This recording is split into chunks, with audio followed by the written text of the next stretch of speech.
नमस्कार दोस्तों।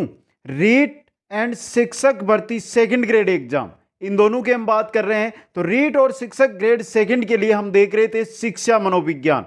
आज हमारी रहेगी यहां पर क्लास नंबर 20, जिसके अंदर समायोजन कुसमायोजन का नेक्स्ट पार्ट नंबर 2 आज हम देखने वाले हैं। पार्ट नंबर 1 था समायोजन कुसमायोजन का। उसके अंदर हमने मित्रों जो समायोजन की परिभाषाएं हैं, कुसमायोजन की जो परिभाषाएं हैं, इनकी शिक्षा के अंदर क्या भूमिका होती है उसके बारे में, साथ ही जो रोग होते हैं कुसमायोजन की वजह से, जैसे तनाव, दुश्चिंता, दबाव, बगनासा, कुंठा, द्वंद्व, इनके बारे में अध्ययन किया था। और द्वंद्व कितने प्रकार के होते हैं, 4 प्रकार के, उनके बारे में विस्तृत अध्ययन है जो हमने क्लास नंबर यानी जो समायोजन की क्लास नंबर पार्ट 1 था उसके अंदर कर लिया था। आज है हमारा पार्ट नंबर 2, जिसके अंदर हम देखेंगे मानसिक मनोरचनाएं होती क्या है, और एग्जाम में एक क्वेश्चन यहां से आपको देखने को मिलता है, इसलिए अंत तक मेरे साथ बने रहे दोस्तों। एक बार सभी साथी वीडियो को लाइक करें, शेयर करें, और जो भी नए साथी है चैनल को जरूर सब्सक्राइब करें। और जो भी साथी शिक्षा मनोविज्ञान संपूर्ण अध्ययन करना चाहते हैं तो वो Kuchaman online classes app download करें और स्टोर में जाकर वहां से क्लास से जो नोट्स है ये नोट्स प्राप्त कर सकते हैं, प्रश्न उत्तर है, और आगे जैसे ही हम पूरा कंप्लीट होगा तो टेस्ट सीरीज वहां पर रखेंगे, वो भी आप ज्वाइन है कर सकते हैं। तो चलते हैं आज की इस क्लास की ओर। आज हम देखने वाले हैं मानसिक मनोरचनाएं, शिक्षा मनोविज्ञान की क्लास नंबर 20, और आज का टॉपिक है समायोजन में मानसिक मनोरचनाएं। चलते हैं मित्रों, होती क्या है, सबसे पहले इनका अध्ययन करते हैं तो देखते हैं ये होती क्या है मित्रों। समायोजन स्थापित करने की प्रत्यक्ष और अप्रत्यक्ष विधियां हैं मित्रों। जो प्रत्यक्ष विधियां हैं ये 4 विधियां रहेगी। अप्रत्यक्ष विधियां मित्रों 15 से 20 विधियों के बारे में हम यहां पर अध्ययन करेंगे, जो जो इंपॉर्टेंट आपके बनती है। तो पहले हम बात कर लेते हैं ये मानसिक मनोरचनाएं है क्या मित्रों। तो देखिए, कोई व्यक्ति जो तनाव, दुश्चिंता, कुंठा, ये कुष्ठा नहीं, कुंठा, द्वंद्व आदि से बचने तथा उनके साथ समायोजन करने के लिए उपाय के रूप में प्रयोग करता है, वो मानसिक मनोरचनाएं कहलाती है। अगर कोई व्यक्ति है मित्रों जो आपके तनाव में है, दुश्चिंता का शिकार है, दबाव में है, कुंठा या बगनासा का शिकार है, या द्वंद्व या संघर्ष की स्थिति में है, तो वो इनसे बचकर एक समायोजन, खुद को समायोजित करना चाहता है, तो वही होती है मानसिक मनोरचनाएं। अब मित्रों ये 2 प्रकार की है। मानसिक मनोरचनाओं की बात करें तो इनके अंतर्गत 2 विधियां आती है, एक आती है प्रत्यक्ष विधि, दूसरी आती है अप्रत्यक्ष विधि। सबसे पहले हम बात करेंगे प्रत्यक्ष विधियों की, फिर बात करेंगे अप्रत्यक्ष, और इंपॉर्टेंट जो एग्जाम की दृष्टि से है आपके, वो रहेगी अप्रत्यक्ष विधियां मित्रों। अप्रत्यक्ष विधियां आपके लिए बहुत ही इंपॉर्टेंट है, तो इनको सभी को आप जरूर अटेंड करना। और बहुत ही देसी भाषा यानी साधारण सी लैंग्वेज के अंदर लेकर आया हूं, ऐसे उदाहरण लेकर आया हूं जो आप पर पहले बीत चुके हैं या आपने कहीं पर देख चुके हैं उदाहरण, वही उदाहरण लेकर आया हूं जिससे आसानी से आप समझ सके। तो चलते हैं दोस्तों, सबसे पहले हम प्रत्यक्ष विधियां देख लेते हैं। ये नॉर्मल है, इनसे क्वेश्चन बनने की बहुत कम संभावना रहती है, लेकिन सिलेबस में है तो करवाना जरूरी है। प्रत्यक्ष विधियां तनाव को कम करने के प्रत्यक्ष उपाय वे हैं जिनमें व्यक्ति चेतन अवस्था में अपने तनाव को कम करने के लिए कुछ प्रयत्न करता है, नॉर्मली प्रयत्न करता है, साधारण प्रयत्न करता है, वही होती है प्रत्यक्ष विधियां दोस्तों। इन उपायों को कम करने में वह अपनी तर्क शक्ति है इसका सहारा लेता है। अब यह है कौन कौन से, 4 है। बाधा निवारण विधि, दूसरा है अन्य मार्ग यानी कार्य विधि में परिवर्तन करना, लक्ष्य का प्रतिस्थापन विधि, या विश्लेषण या निर्णय। तो सिंपल से हैं, जो नॉर्मली आप भी यूज में लेते हैं और सभी यूज में लेते हैं वही है। तो पहला प्रत्यक्ष विधि के अंदर पहली विधि आपकी स्क्रीन पे है, बाधा निवारण विधि। क्या है ये, देखिए बहुत ही आसान लैंग्वेज है, आप लैंग्वेज को पढ़ोगे तो आसानी से आपको समझ में आ जाएगा। देखिए, व्यक्ति की आवश्यकता की पूर्ति में या लक्ष्य तक पहुंचने में जो अवरोध मार्ग में आते हैं वह चेतन रूप से दूर करने या पूर्ण रूपेण नष्ट करने का प्रयास करता है।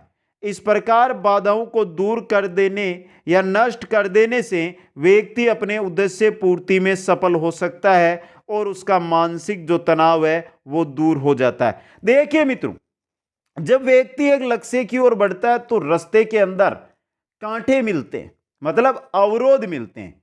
अगर वो चेतन यानी एक सरल तरीके से उनको दूर कर दे, उनको जो बाधा आई है उसको हटा दे साइड में।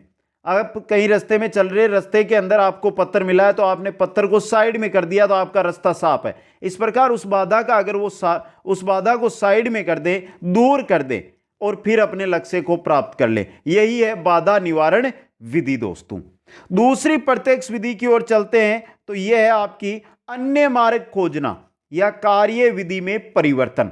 देखिए मित्रों, जब व्यक्ति अपने उद्देश्य पूर्ति की मार्ग में आई बाधा को नष्ट या दूर नहीं कर पाता तो वह दूसरा रास्ता ढूंढ निकालता है। दूसरा रास्ता ढूंढ लेने पर जब वह अपने उद्देश्य को पूरा कर लेता है तो उसका मानसिक तनाव अपने आप दूर हो जाता है। आप उदाहरण के लिए आप इस रास्ते से जा रहे हैं, यहां पर यह रास्ता है जिसके अंदर गहरी खाई है, तो आप यहां से वापस आते हैं, थोड़ा सा वापस चलते तो आपको एक रास्ता मिलता है जो थोड़ा कठिन है, लेकिन इसको पार करके आप वापस इस रास्ते में मिलकर आगे जा सकते हैं। यही है अन्य मार्ग खोजना दोस्तों, या कार्य विधि में परिवर्तन करना दोस्तों। अगर आपने ये रास्ता परिवर्तन कर लिया और इस रास्ते से आप चले गए, इस रास्ते का सहारा ले लिया, तो आपको अपना जो लक्ष्य यहां पर है यह प्राप्त हो जाएगा। तो आपका जो तनाव है, आप जिस द्वंद्व या संघर्ष का शिकार है, वो अपने आप आपका क्या हो जाएगा, दूर हो जाएगा। यह थी दूसरी विधि। तीसरी प्रत्यक्ष विधि में चलते हैं तो तीसरी विधि आती है लक्ष्य प्रतिस्थापन विधि। यह क्या होती है? देखिए मित्रों, जब व्यक्ति अपने उपाय और हर समय संभव प्रयास करने पर भी अपने मूल लक्ष्य तक पहुंचने में असमर्थ रह जाता है। आप चल रहे हैं, यह आपका लक्ष्य है, लेकिन यहां पर खाई है या बड़ा पत्थर है जिसको आप नहीं हटा सकते इस रास्ते से, और दूसरे रास्ते का आप प्रयोग करते हैं तो उसमें ही आपको खाई मिल जाती है, तो क्या करें? तो उसी लक्ष्य से लगभग मिलता जुलता दूसरा लक्ष्य अपनाता है जो आसानी से पूरा हो सके। अब आपको इस लक्ष्य पर जाना है, लेकिन दोनों के दोनों रास्ते आपके बंद है, लेकिन आपने देखा कि आपको यहां पर उसी से मिलता जुलता लक्ष्य मिल रहा है। जैसे कि आप मिठाई की दुकान पर जाना चाहते हैं, लेकिन जो रास्ते हैं वो सभी बंद है। जिस आपकी फेवरेट मिठाई यहां पर मिलती है, लेकिन बंद है, आपको मिठाई खाना है।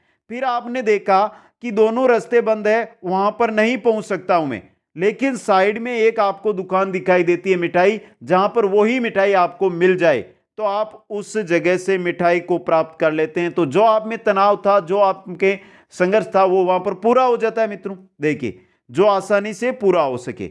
इस प्रतिस्थापन लक्ष्य की पूर्ति से उसका मानसिक तनाव कुछ कम हो सकता है। मतलब जो आपकी फेवरेट मिठाई है जो वहां पर बनती है वो तो नहीं मिली, लेकिन उस जैसी या उससे मिलती जुलती यहां पर मिल गई, तो आपका तनाव कम हो गया। थोड़ा सा तनाव है वो कम हो जाता है। यही होता है आपका लक्ष्य प्रतिस्थापन विधि। जैसे आप सेकंड ग्रेड या फर्स्ट ग्रेड की तैयारी कर रहे हैं, लेकिन फर्स्ट ग्रेड में आपको कुछ दिक्कत आ रही है, फिर आपने सेकंड ग्रेड का सोचा, उसमें भी दिक्कत आई, लेकिन रीट में आपको ऐसा लगा, यानी थर्ड ग्रेड एग्जाम में ऐसा लगा कि ये तो मैं पार कर लूंगा, और उसकी तैयारी में लग गए दोस्तों। ये थी तीसरी विधि, प्रत्यक्ष विधि। चौथी विधि की ओर चलिए। चौथी विधि क्या कहती है? विश्लेषण एवं निर्णय। चौथी विधि है विश्लेषण एवं निर्णय। देखिए, जब व्यक्ति के सामने एक से अधिक विरोधी इच्छाएं या लक्ष्य होते हैं तो उसके अंदर मानसिक तनाव उत्पन्न हो जाता है। जैसे आपके सामने ये रही फर्स्ट ग्रेड, ये रही सेकंड ग्रेड, ये रही थर्ड ग्रेड, और बहुत सारी भर्तियां, शिक्षा मनोविज्ञान उनमें नहीं आएगी, लेकिन भर्तियां तो आपके सामने है ना। हाई कोर्ट है, राजस्थान पुलिस की भर्ती आई हुई है, इसके अलावा भी बहुत सारी भर्तियां हैं जो आपके सामने है दोस्तों। देखिए, तथा वह उसमें उलझ रह जाता है। आप इन भर्तियों में, आप तीन का ही सोचो, फर्स्ट ग्रेड, सेकंड ग्रेड और थर्ड ग्रेड, ये तीनों भर्तियां आपके सामने, आप इनमें उलझ गए। व्यक्ति यह निर्णय नहीं कर पाता है कि किस लक्ष्य को प्राप्त करे और किसको छोड़ दे, क्योंकि आपको पता है कि तीनों लक्ष्य आपके लिए उपयोगी है, आप तीनों लक्ष्यों को प्राप्त करना चाहते हैं, आप किसी को छोड़ना नहीं चाहते हैं। अगर आप फर्स्ट ग्रेड की तैयारी करेंगे और उसमें अगर सिलेक्शन नहीं हुआ तो आपने सेकंड ग्रेड और थर्ड ग्रेड है, इन दोनों को तो छोड़ ही दी। इसलिए उसके सामने यह दिक्कत है कि मैं तीनों की तैयारी करूं, तीनों का एग्जाम दूं, जिससे मेरे को एक ना एक में सफलता मिल जाए। आगे देखिए, कोई ऐसा मध्य का रास्ता अपनाए कि दोनों लक्ष्य प्राप्त हो। ऐसी स्थिति उत्पन्न होने पर वह व्यक्ति दोनों लक्ष्यों के हर पहलू को भली भांति विश्लेषण करता है और जो उसे अधिक उचित समझ पड़ता है उसी के पक्ष में निर्णय लेता है। ऐसा करते समय वह अपने पूर्व अनुभवों की सहायता लेता है। मतलब जब यहां से आप तीनों लक्ष्य आपके सामने खड़े थे, फिर आपने क्या किया, इन लक्ष्यों में के बारे में सोचा आपने कि फर्स्ट ग्रेड तो मेरे लिए बहुत कठिन हो जाएगी, इसको मैं पार नहीं कर पाऊंगा। सेकंड ग्रेड और थर्ड ग्रेड है। अब सेकंड ग्रेड और थर्ड ग्रेड है, थर्ड ग्रेड में जाऊंगा तो मेरे पेंशन जो रुपए हैं वो कम रहेंगे, सेकंड ग्रेड में मेरे को अच्छा वेतन मिल जाएगा और इसकी तैयारी भी मैं आसानी से कर सकता हूं। मैंने पहले भी इसकी तैयारी की है तो मेरे समझ में भी अच्छी तरह आ रहा है, तो अच्छा। और कुल मिलाकर आप क्या करते हैं फिर, किसकी, सेकंड ग्रेड की। यही होता है विश्लेषण करना और फिर निर्णय लेना दोस्तों। यह थी चौथी विधि। ये प्रत्यक्ष विधियां हैं दोस्तों, जो आप आसानी से एक साधारण सा दिमाग लगा के इनका उत्तर निकाल सकते हैं। अब चलते हैं जो मानसिक मनोरचनाओं की अप्रत्यक्ष विधियां हैं दोस्तों, उनकी ओर। ये चेतन मन की विधियां थी, सामने थी आपके, सब कुछ आपने आसानी से कर लिया है। लेकिन अब जो विधियां आने वाली है ना, 16 या 17 विधियां लेकर आया हूं, एक से बढ़कर एक रहेगी। एग्जाम में यहां से आपको क्वेश्चन देखने को मिल सकता है। तो चलिए मित्रों, अप्रत्यक्ष विधियों की ओर। तनाव को कम करने के अप्रत्यक्ष उपाय वे हैं जो व्यक्ति के अचेतन रूप यानी अचेतन मन अपनाता है, वो है। इतनी देर जो हमारी प्रत्यक्ष विधि थी वो कहां पर थी, चेतन मन में थी। अब आ गई है अचेतन मन में। एक एक विधि, बहुत ही शानदार उदाहरण दिए जाएंगे, जिससे आप जैसे ही विधि का नाम सुनोगे वो उदाहरण आपके दिमाग में आ जाएगा एग्जाम के समय। तो चलिए पहली विधि की ओर चलते हैं। पहली है दमन। देखिए मित्रों, मानसिक मनोरचनाओं में पहली है दमन दोस्तों। दमन का तात्पर्य कि इच्छाओं और कामनाओं को स्वतंत्र रूप से प्रकट न होने देना। जो आपकी इच्छा है, जो आपकी कामना है, वो स्वतंत्र रूप से आपकी प्रकट नहीं होती है। देखिए आसानी से समझिए, इस युक्ति में अवांछनीय या अस्वीकार्य विचारों, भावों, यादों को अचेतन मन में धकेल देना, क्योंकि इसे याद करना कष्टपूर्ण या भय पैदा करने वाला होता है। मित्रों, ऐसे में क्या होता है कि कुछ ऐसी यादें जो आपके मन में हैं उनको आप इस तरह धकेल देते हैं पीछे कि आप उनको याद करके अपने आप को कष्ट में जाते हैं, कष्ट झेलते हैं। तो उनको साइड में यानी अचेतन मन की ओर धकेल देते हैं, जिनको आप चेतन में लाना ही नहीं चाहते हैं। जैसे मित्रों, एक महिला है जो गालियां देती है, तो उसका समाज के अंदर हर जगह यह होता है, विरोध होता है। तो फिर क्या करती है, गालियों की वजह से उसको कष्ट होता है, सहानुभूति नहीं मिलती है, तो वो उन गालियों को अचेतन मन में डाल देती है, यानी गालियां निकालना बंद कर देती है।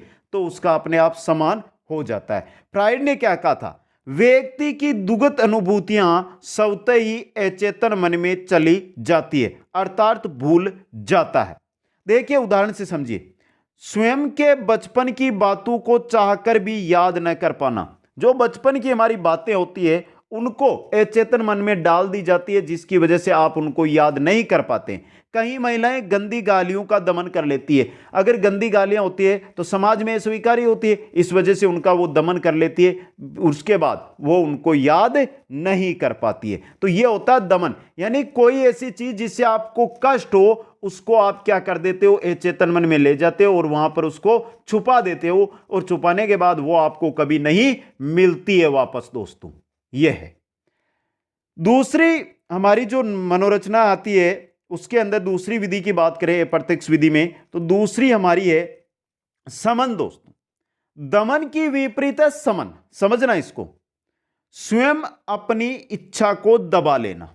वहां पर तो मजबूरी में आप अपनी इच्छा को दबा रहे थे, लेकिन यहां पर आप स्वयं है जो अपनी इच्छा को दबा रहे हैं। क्यों दबा रहे हैं, देखिए मित्रों, इस प्रक्रिया में व्यक्ति किसी अनचाही दुखद विचार या घटना को चेतन से निकालकर जानबूझकर अचेतन में भेज देता है।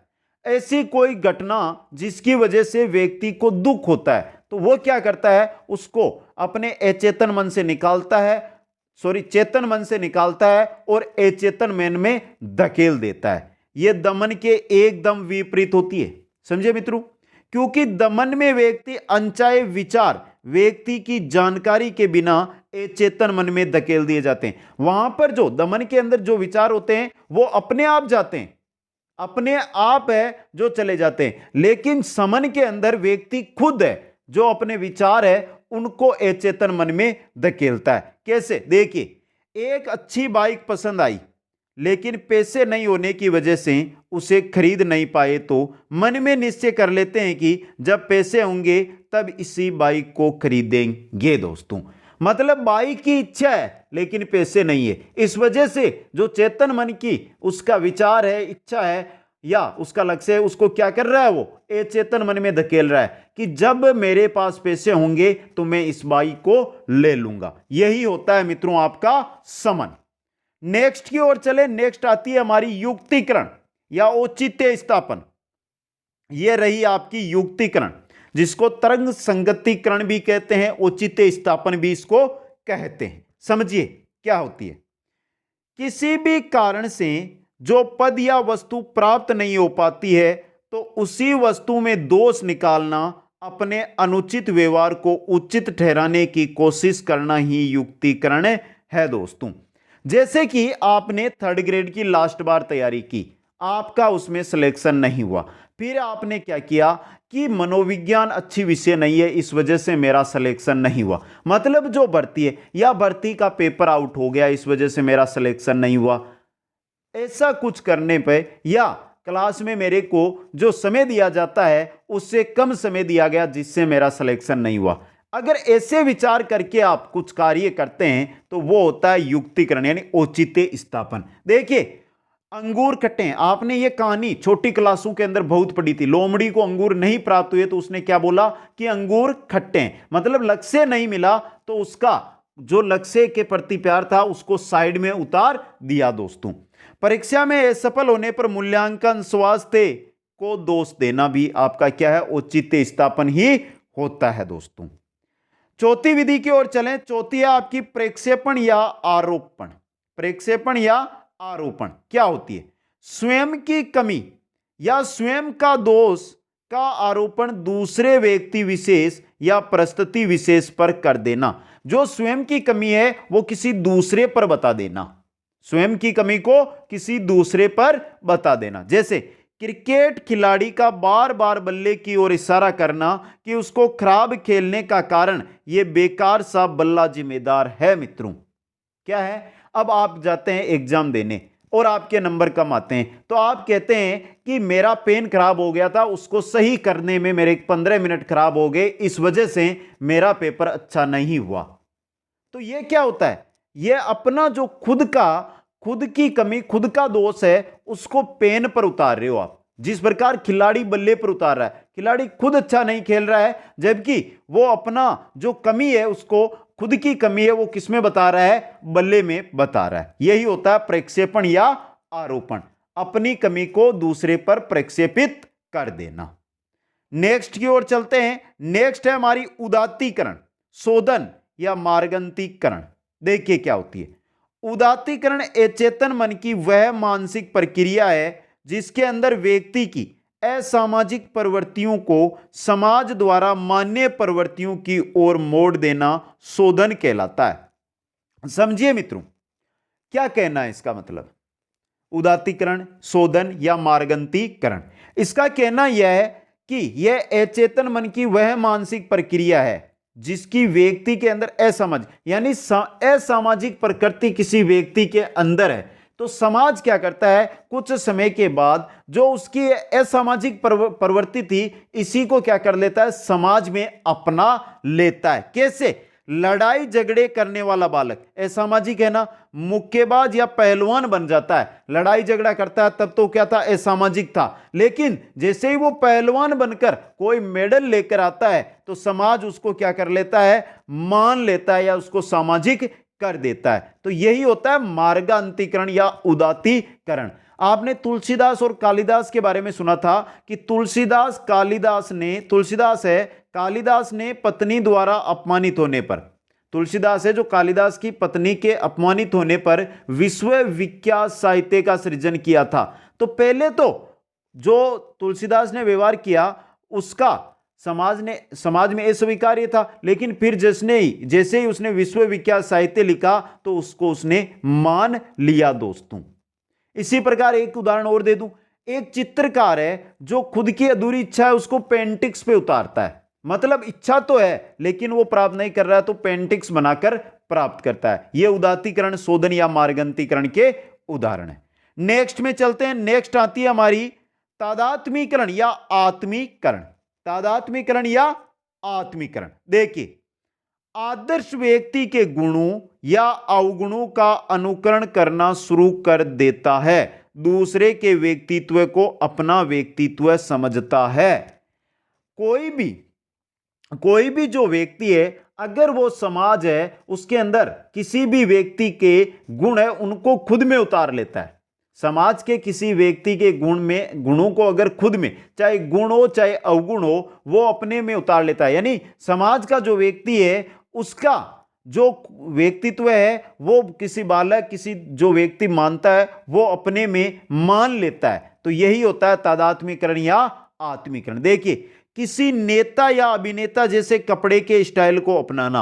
अगर आप किसी नेता या अभिनेता के फैन है तो उस जैसे ही कपड़े आप पहनते हैं, उस जैसे ही बाल आप बनाते हैं, मतलब जैसा अगर उसके कपड़े हैं जो अच्छे नहीं है फिर भी आप वैसे ही कपड़े पहनते हैं, चाहे गुण हो चाहे अवगुण हो, आप सभी अपनाते हैं। तो यही होता है तादात्मीकरण। चोरी करते पकड़े जाने पर श्री कृष्ण का उदाहरण देना। चोरी करते आप पकड़े जाते हैं तो आप उदाहरण देते हैं श्री कृष्ण कि श्री कृष्ण ने भी तो चोरी की थी, तो मैं ही भी क्या कर रहा हूं, चोरी कर रहा हूं। श्री कृष्ण ने घी की चोरी की थी, मक्खन की चोरी की थी, तो उसको तो किसी ने कुछ नहीं बोला, तो मेरे को क्यों बोल रहे हो। यह होता है तादात्मीकरण या आत्मीकरण। नेक्स्ट है हमारा सातवीं अप्रत्यक्ष विधि में आती है अंतःक्षेपण।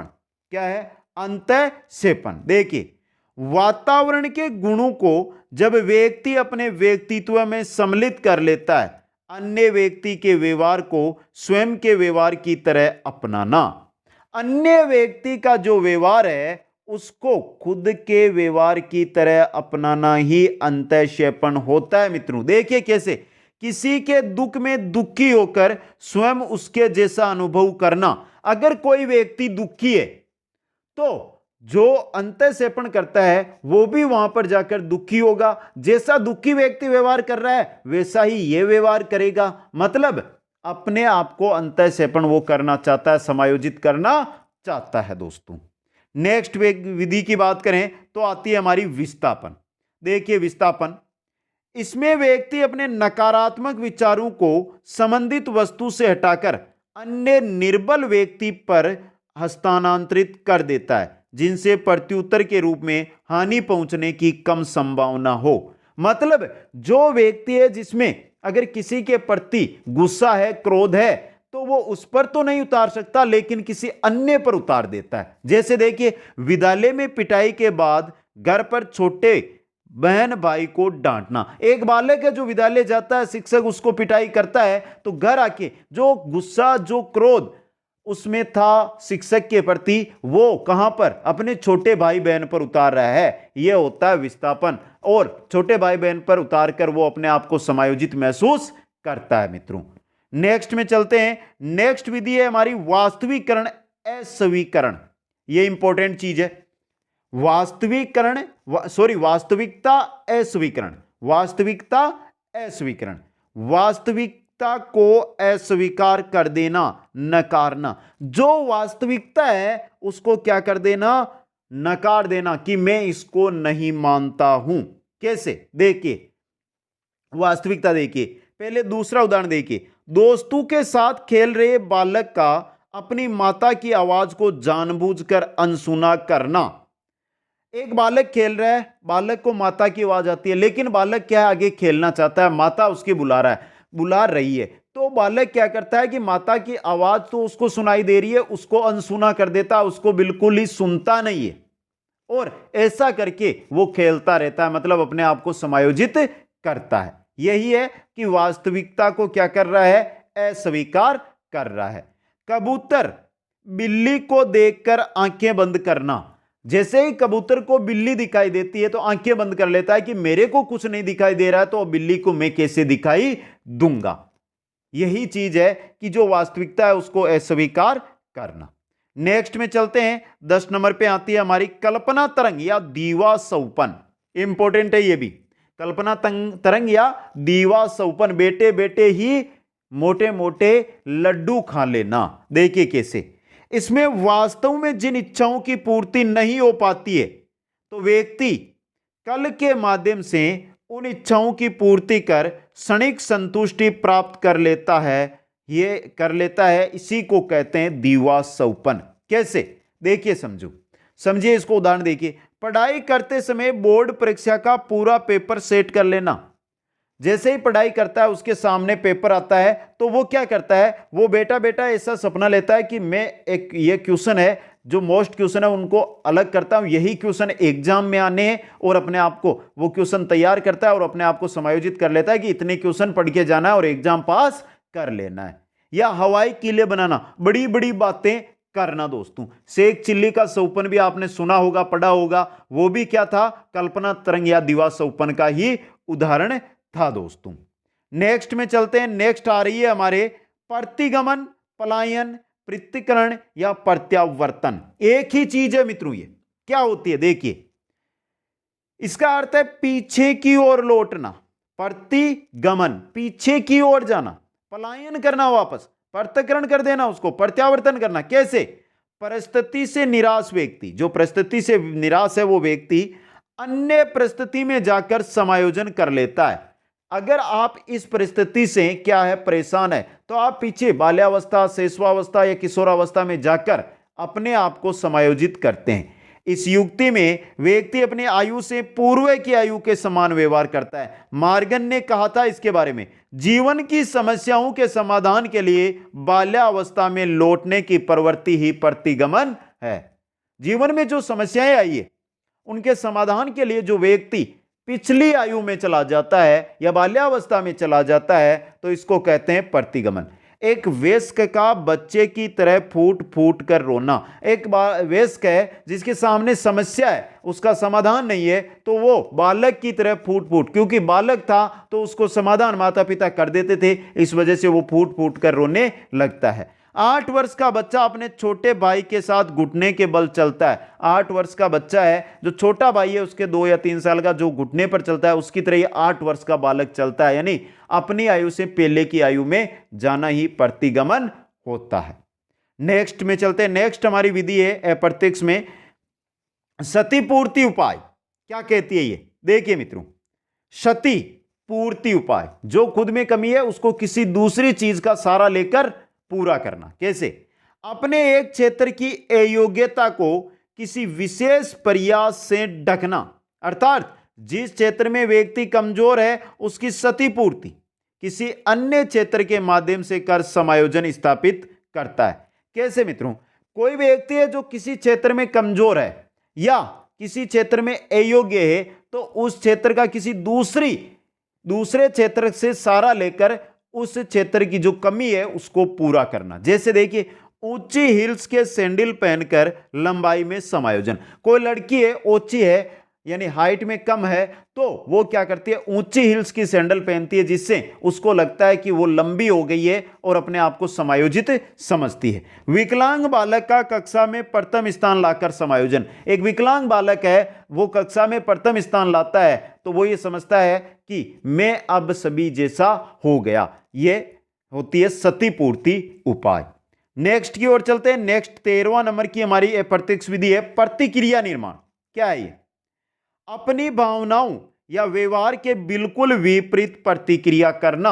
आपने देखा होगा ना, दोस्त ने छुरा गोपा, दोस्त ने ही छुरा गोपा, यानी जो साथ में रह रहे थे उसी दोस्त ने किसी के साथ गलत व्यवहार किया, यानी दोस्त ने ही छुरा सोपा। जैसा व्यवहार बैठकर वो बातें करते थे उस समय व्यवहार करता था, बोलता था, बताता था, वैसा व्यवहार वो बाद में नहीं करता। जैसे एक आपने सुना होगा ना, मुंह में राम बगल में छुरी। मुंह पर तो अच्छी बातें करता है लेकिन बगल से छुरी गोपता है। यही होता है प्रतिक्रिया निर्माण। और मुंह में राम जैसी बगल में छुरी दिखाकर वो अपने आप को क्या कर लेता है, समायोजित कर लेता है। बगुला भगत की कहानी भी आपने अच्छी तरह पढ़ी होगी दोस्तों।